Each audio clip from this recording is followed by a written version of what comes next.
क्या आप भी MACD इंडिकेटर इस्तेमाल तो करते हैं पर उसकी असली पावर को पूरी तरह से समझ नहीं पाए हैं? क्या आप भी गलत एंट्री और एग्जिट पॉइंट से परेशान हैं? अगर ऐसा है तो ये वीडियो शायद आपके ट्रेडिंग का नजरिया बदल दे। आज हम MACD को जीरो से हीरो लेवल तक समझेंगे, वो भी उन एडवांस तरीकों के साथ जो प्रो ट्रेडर्स यूज करते हैं। तो नमस्कार दोस्तों, हमारे चैनल पर आपका स्वागत है। आज हम बात करेंगे MACD इंडिकेटर की। ये एक ऐसा कमाल का टूल है जो अगर आपने सही से यूज करना सीख लिया तो मार्केट के ट्रेंड, मोमेंटम और यहाँ तक कि कब मार्केट रिवर्स हो सकता है, ये सब पहचानने में आपकी मदद कर सकता है। इस वीडियो में हम बिल्कुल बेसिक से स्टार्ट करेंगे कि MACD क्या है, इसके अंदर क्या क्या होता है और ये काम कैसे करता है। फिर धीरे धीरे एडवांस लेवल पर जाएंगे, देखेंगे कि इंट्राडे और स्विंग ट्रेडिंग में इसे कैसे यूज करते हैं। और हाँ, डाइवर्जेंस जैसी पावरफुल टेक्निक को भी सीखेंगे। तो चाहे आप ट्रेडिंग में नए हो या पुराने, ये वीडियो आपके बहुत काम आने वाली है। तो देर किस बात की, चलिए शुरू करते हैं। तो चलिए हम चार्ट पर MACD इंडिकेटर को लगाते हैं।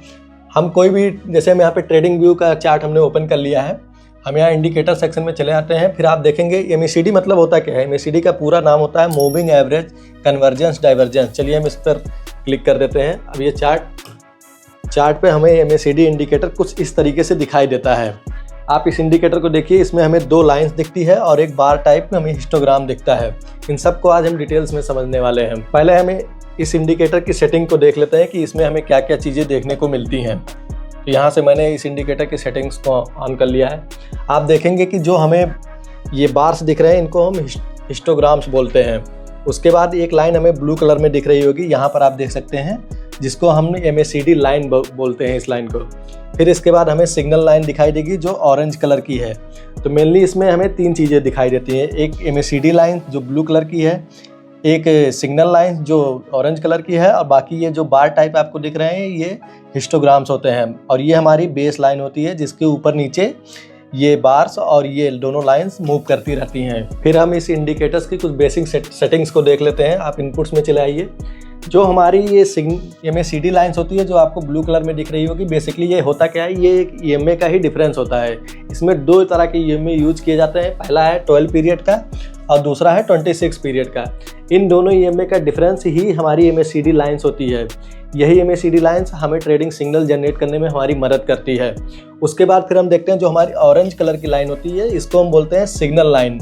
ये भी एक EMA है, ये 9 पीरियड का EMA होता है और ये 9 पीरियड EMA ही इस लाइन को स्मूथ बनाता है। इसीलिए जब ये लाइन स्मूथ चलती है तभी हमें ट्रेडिंग सिग्नल मिल पाते हैं, खासकर जब MACD लाइन इसे ऊपर या नीचे की तरफ काटती है। फिर हमें दिख रहा होगा कि हिस्टोग्राम, ये जो छोटे छोटे बार्स और बड़े बड़े बार्स आपको दिख रहे हैं, ये हिस्टोग्राम्स होते हैं। हिस्टोग्राम का मतलब होता है कि हमारी जो ये सिग्नल लाइन और MACD लाइन के बीच जो डिफरेंस है, यानी कि इनके बीच जो गैप होता है, ये हमें हिस्टोग्राम के रूप में दिखाई देता है।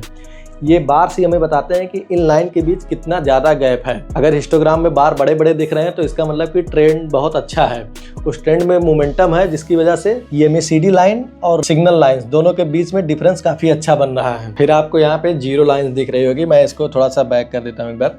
ये जो बीच में हमारे पास है, जहाँ से ये बार नीचे ऊपर और ये लाइन्स ऊपर नीचे हो रही है, बेसिकली यही जीरो लाइंस होती है। इसके ऊपर ही ये सारी बार्स और सारी लाइनें मूव करती रहती हैं। तो कुल मिलाकर MACD इंडिकेटर दो मूविंग एवरेज के बीच का कनेक्शन देखकर हमें ट्रेडिंग के सिग्नल्स देता है।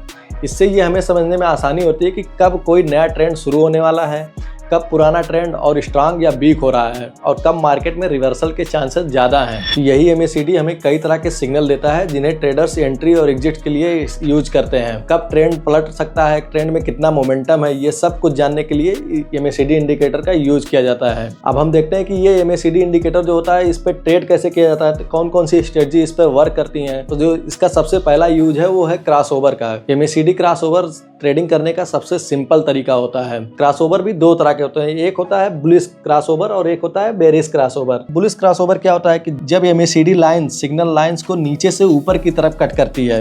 आपने यहाँ पे आपको दिख रहा होगा कि जब MACD लाइंस यानी ब्लू लाइन ऑरेंज लाइन को ऊपर की तरफ कट करती है तो यहाँ पर बुलिश सिग्नल हमें प्राप्त होता है, क्योंकि ये बुलिश क्रॉसओवर है। इससे हमें पता चलता है कि हो सकता है आने वाले समय में मोमेंटम काफी स्ट्रांग रहे ऊपर की तरफ, तो हम यहाँ पे लॉन्ग ट्रेड में एंट्री कर सकते हैं। इसके बाद आता है बेरिश क्रॉसओवर।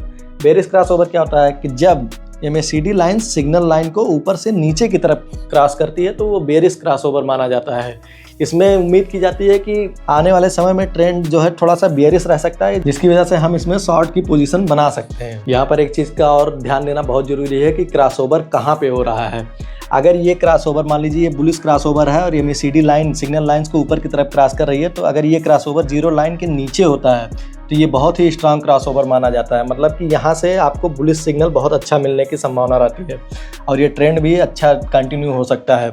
वहीं पर अगर बेयरिश क्रॉसओवर ऊपर से नीचे की तरफ हो रहा है और ये बेस लाइन से ऊपर की तरफ हो रहा है तो ये एक बहुत ही अच्छा बेयरिश क्रॉसओवर माना जाता है। यहाँ पर आपको मार्केट एक अच्छे ट्रेंड में जब नीचे की तरफ जाता हुआ दिखाई दे सकता है। अब बात करते हैं हिस्टोग्राम जीरो लाइन क्रॉसओवर की। ये भी एक तरह का क्रॉसओवर माना जाता है, इसको भी ट्रेडिंग में यूज किया जाता है। जो ये हिस्टोग्राम्स बन रहे हैं ये बेस लाइन के ऊपर और नीचे बनते हैं। जब ये हिस्टोग्राम्स बार्स जो हैं ये बेस लाइन के ऊपर बन रहे हैं तो ये आपको एक बुलिश क्रॉसओवर माना जाता है। वहीं पर जब ये हिस्टोग्राम्स बेस लाइन के नीचे बनना शुरू करते हैं तो ये हिस्टोग्राम बेयरिश क्रॉसओवर माना जाता है। ये दो हिस्टोग्राम के क्रॉसओवर हैं जिनको आप ट्रेडिंग में यूज कर सकते हैं।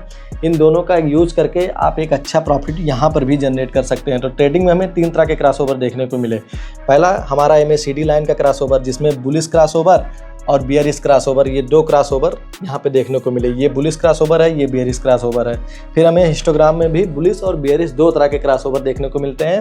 पहला जब बेस लाइन के ऊपर जाता है तो हमारा बुलिश क्रॉसओवर, नीचे की तरफ आता है तो हमारा बेयरिश क्रॉसओवर कहलाता है। एक बात और समझ लीजिए, कोई भी अकेला सिग्नल 100% पक्का नहीं होता है। MACD के इशारों को हमेशा दूसरी चीज़ों के साथ मिलाकर देखना चाहिए। इन्हें और भी इंडिकेटर्स के साथ आप यूज कीजिए, तभी एक अच्छा बेहतरीन रिजल्ट आपको देखने को मिलेगा। जैसे मार्केट का ओवरऑल ट्रेंड, प्राइस क्या कह रहा है यानी कि price action, support, resistance level और दूसरे इंडिकेटर्स। ऐसा करेंगे तो गलत सिग्नल से बच जाएंगे। खासकर जब मार्केट एक दायरे में घूम रहा था यानी कि जब साइडवेज मार्केट होती है तब MACD क्रॉसओवर कई बार आपको धोखा भी दे सकता है। इसलिए कई और सारे इंडिकेटर्स को जब आप कंबाइन करेंगे तो आप एक बेहतरीन ट्रेड आपको मिलने की पूरी संभावना रहती है। अब बात कर लेते हैं एक बहुत ही एडवांस ट्रेडिंग स्ट्रेटजी की जिसका नाम है डाइवर्जेंस। देखिए डाइवर्जेंस तब होता है जब शेयर की प्राइस और MACD इंडिकेटर्स दोनों में तालमेल नहीं होता है। मतलब कि क्या है कि मतलब जब प्राइस ऊपर जा रहा है लेकिन MACD आपको नीचे की तरफ जाता हुआ दिख रहा है, वहीं जब प्राइस नीचे जा रहा है MACD आपको ऊपर की तरफ जाता हुआ दिख रहा है, तो इसको ही हम डाइवर्जेंस बोलते हैं। कि मतलब ना तो हमें MACD में कंफर्म सिग्नल मिल पा रहा है, ना तो प्राइस देख के कंफर्म सिग्नल मिल पा रहा है कि मार्केट कहाँ जाने वाली है। पर अगर आपने डाइवर्जेंस को पहचाना और समझना सीख लिया तो आपकी ट्रेडिंग की एक्यूरेसी काफी बढ़ सकती है। तो डाइवर्जेंस भी दो टाइप्स के होते हैं, पहला बुलिश डाइवर्जेंस, दूसरा बेयरिश डाइवर्जेंस। बुलिश डाइवर्जेंस क्या होता है कि जब प्राइस लोअर लो बना रही है लेकिन MACD लाइंस हायर लो बना रही है तो दोनों में हमें एक कॉम्बिनेशन देखने को नहीं मिलता है। लेकिन यहाँ पर क्या हो सकता है कि हम MACD इंडिकेटर्स को ही ज़्यादा वैल्यू देंगे क्योंकि यहाँ पे मोमेंटम ये दिखा रहा है कि हमें मोमेंटम अब थोड़ा सा वीक होने वाला है, अब मार्केट रिवर्स करने वाली है, इसलिए हम इसको बुलिश डाइवर्जेंस बोलते हैं कि अब मार्केट यहाँ से ऊपर जा सकती है। ये हमें बहुत ही जल्दी बता देता है कि मार्केट रिवर्स होने वाली है। तो जो हमारी MACD लाइन और सिग्नल लाइन का जो क्रॉसओवर होता है उससे पहले ही हमें पता चल जाता है कि मार्केट अब यहाँ से रिवर्स हो सकती है। इसीलिए डाइवर्जेंस को बहुत ही ज्यादा प्रैक्टिकल ट्रेडिंग सिस्टम माना जाता है। ठीक उसी तरीके से बेयरिश डाइवर्जेंस भी होता है। बेयरिश डाइवर्जेंस में क्या होता है कि हमारा जो प्राइस चल रहा है वो हायर हाई बना रहा है लेकिन हमारा जो MACD है ये लोअर हाई बना रहा है। तो इसमें भी क्या हो सकता है कि आने वाले समय में मोमेंटम वीक हो सकता है और मार्केट रिवर्स कर सकती है। तो हम प्राइस को ज़्यादा वैल्यू ना देकर हम यहाँ पर इंडिकेटर का अगर वैल्यू देंगे तो यहाँ पर हमें नीचे की तरफ जो ट्रेड मिलेगा वो बहुत ही जल्दी मिल सकता है, जिसकी वजह से हम ट्रेड में बहुत जल्दी एंट्री कर सकते हैं। क्योंकि अभी तो हमारा लाइन का क्रॉसओवर नहीं हुआ है लेकिन हम डाइवर्जेंस हमें ये सिग्नल दे देगा कि अब यहाँ से ट्रेंड रिवर्सल होने वाला है। देखिए डाइवर्जेंस सिर्फ MACD लाइन और प्राइस के बीच ही नहीं होता है बल्कि MACD हिस्टोग्राम और प्राइस के बीच भी देखा जाता है। हिस्टोग्राम डाइवर्जेंस अक्सर MACD लाइन डाइवर्जेंस से पहले दिखाई देते हैं। इसमें होता क्या है कि जो प्राइस होता है हमारा वो लोअर लो बनाता है जबकि हिस्टोग्राम हायर लो बनाता है। हिस्टोग्राम डाइवर्जेंस भी दो तरह के होते हैं। पहला होता है बुलिश हिस्टोग्राम डाइवर्जेंस। इसमें क्या होता है कि हमारा जो प्राइस है ये लोअर लो बनाता है जबकि हिस्टोग्राम हायर लो बनाता है। फिर अगला होता है कि बेयरिश हिस्टोग्राम डाइवर्जेंस। इसमें जो प्राइस होता है वो हायर हाई बनाता है जबकि हिस्टोग्राम लोअर हाई बनाता है। तो हमने अभी तक क्या देखा? हमने देखा कि MACD होता क्या है, MACD क्रॉसओवर को देखा, उसमें हमने बुलिश क्रॉसओवर, बेयरिश क्रॉसओवर को देखा, हमने हिस्टोग्राम क्रॉसओवर को भी देखा बेस कि वो बेस लाइन से कैसे ऊपर और नीचे होता है। फिर हमने डाइवर्जेंस को देखा, डाइवर्जेंस में बुलिश डाइवर्जेंस, बेयरिश डाइवर्जेंस और हिस्टोग्राम डाइवर्जेंस, ये तीनों को हमने देखा है। इन्हीं के थ्रू हम ट्रेडिंग में इनका इस्तेमाल करते हैं। अब देखिए अगर हम इंट्राडे ट्रेडिंग करते हैं तो हमें अपना टाइम फ्रेम यानी कि 1 मिनट से लेके 3 मिनट, 5 मिनट या 15 मिनट या 30 मिनट्स तक हम इस MACD इंडिकेटर्स को इन पर यूज करते हैं। तो अगर आप इंट्राडे ट्रेडिंग करते हैं तो उसमें आपको पूरे दिन के अंदर के ही उतार चढ़ाव में आपको ट्रेड करना है, तो ये टाइम फ्रेम आपके लिए बेस्ट हो सकता है। वहीं पर अगर आप स्विंग ट्रेडिंग करते हैं तो यहाँ पर आप 30 मिनट से लेके 1 डे तक का टाइम फ्रेम यूज कर सकते हैं। यहाँ पर अगर आपका टाइम फ्रेम बड़ा होगा तो ये MACD इंडिकेटर्स आपको बहुत अच्छे सिग्नल प्रोवाइड करते हैं। इंट्राडे में अगर आप ट्रेड करते हैं तो आपको यहाँ पे हो सकता है कि कंफ्यूजिंग लगे कि हमें कब ट्रेड में एंट्री करनी चाहिए, कब ट्रेड में एग्जिट करना चाहिए, क्योंकि ऐसे समय भी आते हैं जब मार्केट साइडवेज होता है, वहाँ पर ये इंडिकेटर अच्छे से काम नहीं करते हैं। वहीं जब हम पोजिशनल या लॉन्ग टर्म के लिए ट्रेड बनाते हैं तो आप डेली से लेकर वीकली या मंथली टाइम फ्रेम का यूज़ कर सकते हैं। उन पे आप MACD का यूज़ करेंगे तो आपको बहुत ही अच्छा रिजल्ट देखने को मिल सकता है। तो हमने MACD को यूज़ करना सीखा, लेकिन MACD इंडिकेटर्स के कुछ लिमिटेशंस भी हैं, चलिए इन पर बात कर लेते हैं। तो जो सबसे पहला लिमिटेशन है वो है कि एक लैगिंग इंडिकेटर है। ये पुराने डेटा के आधार पर आपको ये बताता है कि अगला ट्रेंड क्या होने वाला है। ये 100% श्योर नहीं होता है, लेकिन ये हमारा इस ट्रेंड का एक इंडिकेशन होता है कि प्राइस आगे कैसे मूव कर सकती है। इसके चलते आप ट्रेंड का हो सकता है कि शुरुआती जो हिस्सा वो मिस कर जाए। जब आपको पहले एंट्री करनी चाहिए थी तो हो सकता है आपको बाद में एंट्री करने का मौका मिले। उसी तरीके से एग्जिट के टाइम भी आपको ये सारी चीज़ें देखने को मिल सकती हैं। फिर आता है कि जब मार्केट साइडवेज होता है, जब मार्केट एक दायरे में घूम रही होती है, तो MACD इंडिकेटर आपको गलत क्रॉसओवर सिग्नल दे सकता है। इससे हो सकता है आपको ऊपर के प्राइस पर ट्रेड में एंट्री मिले। एग्जिट के टाइम भी गलतियां आपको देखने को मिलेंगी, जिससे आपके लॉसेज होने की संभावना यहाँ पर बहुत ज़्यादा हो जाती है। जब बहुत ज़्यादा बाजार उतार चढ़ाव करते हैं तब भी यहाँ पर आपको सिग्नल कंफ्यूज कर सकते हैं। बहुत टाइम होता है कि मार्केट ज़्यादा ऊपर गई, ज़्यादा नीचे चली आई, तो ये पिछले डेटा के आधार पर ये कैलकुलेट नहीं कर पाया कि कब आपको सिग्नल देना है, कब सिग्नल नहीं देना है। फिर जो अगला कंडीशन आता है वो होता है कि ये फॉल्स सिग्नल बहुत ज़्यादा देता है।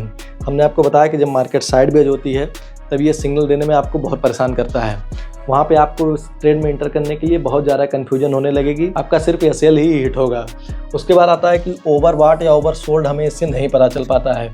कब मार्केट ओवरबॉट चल रही है, यानी कि मार्केट बहुत ऊपर जा चुकी है, अब खरीदने वाले बहुत ज़्यादा हो गए थे, वहाँ से रिवर्सल आ सकता है। ये सारी चीज़ें इसमें आपको नहीं पता चलेंगी, जैसे आपको RSI में पता चलती थी। फिर अगर आपको मार्केट ज़्यादा ओवरसोल्ड हो गई है तो ये भी आपको यहाँ नहीं पता चलने वाला है। तो कुल मिलाकर कहने का मतलब ये है, इंडिकेटर सिर्फ हमको इंडिकेट करते हैं, मतलब कि अगला ट्रेंड क्या होने वाला है इसके बारे में इंडिकेट करते हैं, पर ये 100% कन्फर्म नहीं होता है।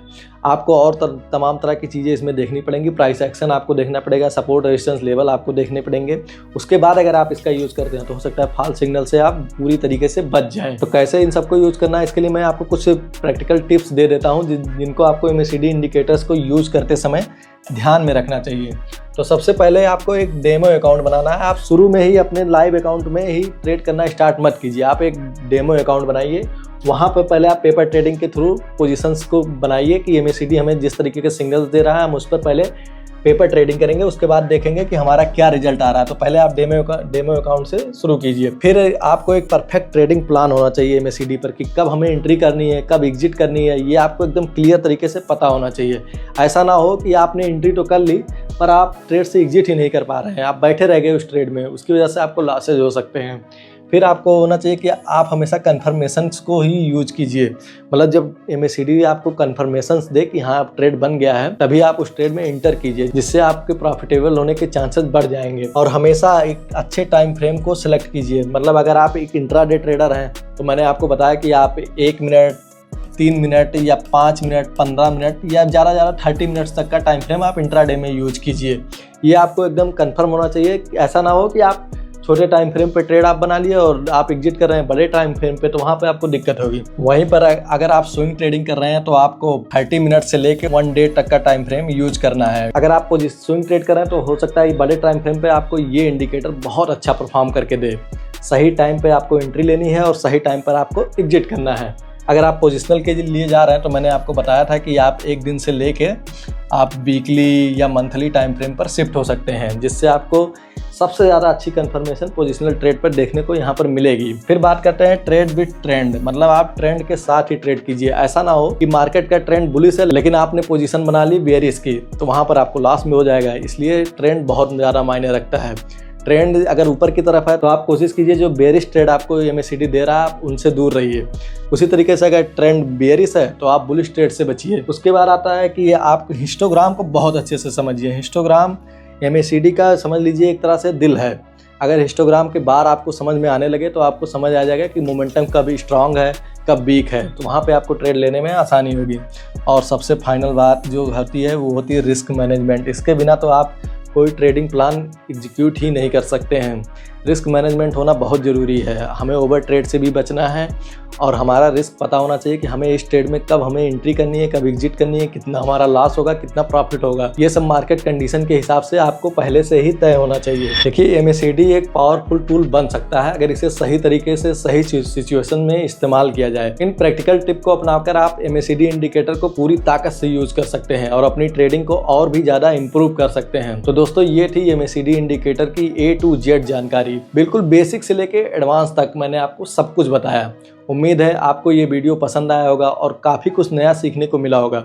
अगर MACD को लेकर आपकी समझ थोड़ी भी बढ़ी है तो प्लीज़ इस वीडियो को लाइक ज़रूर करना और अपने उन दोस्तों के साथ शेयर भी करना जो ट्रेडिंग सीखते हैं या करते हैं। आपके मन में MACD से जुड़ा कोई भी सवाल हो या आप किसी और ट्रेंडिंग टॉपिक पर वीडियो चाहते हैं तो हमें नीचे कमेंट सेक्शन में ज़रूर बताइएगा। हम आपके सारे कमेंट्स पढ़ते हैं और आपके सुझाव पर ही हम नया वीडियो लाने की कोशिश करते हैं। यदि आप चाहते हैं कि हम MACD को और भी इंडिकेटर के साथ कंबाइन करके आपको एक कमाल की स्ट्रेटजी बताएं तो आप इस वीडियो पर 100 लाइक्स कर दीजिएगा और कमेंट सेक्शन में जाके यस लिख दीजिएगा। मैं आपके लिए MACD की कंप्लीट स्ट्रेटजी लेकर आ जाऊंगा। और हाँ, अगर आपने अभी तक हमारे चैनल को सब्सक्राइब नहीं किया है तो फटाफट सब्सक्राइब बटन दबा दीजिए और जो घंटी वाली बटन होती है यानी कि बेल आइकन, उसे भी दबा दीजिएगा ताकि आप हमारा कोई भी आने वाला ज़रूरी वीडियो मिस ना करें।